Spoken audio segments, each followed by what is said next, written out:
Assalamualaikum dan salam Malaysia Madani. Anda bersama saya Aisyah dan Dia dalam Buletin TV SKKLIA. Wadah informasi anda. #Cakna, kreatif dan informatif.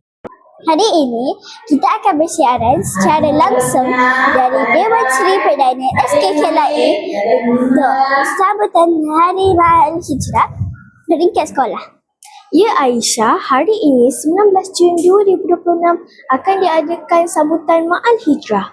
Kawan-kawan nak tahu, sambutan ini diadakan bagi memperingati peristiwa perhijrahan Nabi Muhammad SAW bersama para sahabat dari kota Mekah ke kota Madinah.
Wah, hebatnya Indonesia tadi.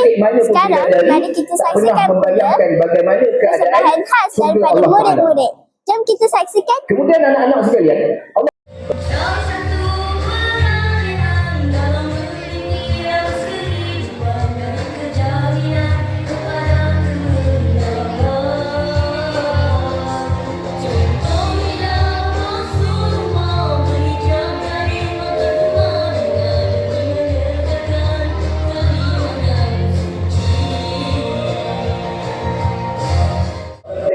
Persembahan ini berjaya menyemarakkan semangat cintakan agama serta memberi pengajaran tentang nilai keimanan, kesabaran dan perpaduan. Kemuncak pada hari ini ialah ceramah Ma'al Hijrah yang disampaikan oleh penceramah jemputan.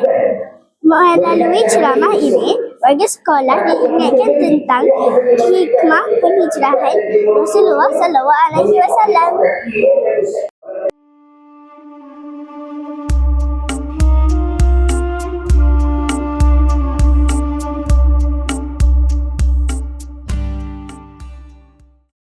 Nampaknya sesi ceramah telah pun berakhir. Semoga segala ilmu dan nasihat yang dikongsikan dapat diamalkan dalam kehidupan seharian oleh warga sekolah. Sebagai murid, kita juga boleh menghayati semangat hijrah dengan sentiasa memperbaiki akhlak, rajin menuntut ilmu, menghormati ibu bapa dan guru. Marilah kita bersama-sama menjadikan tahun baru hijrah ini.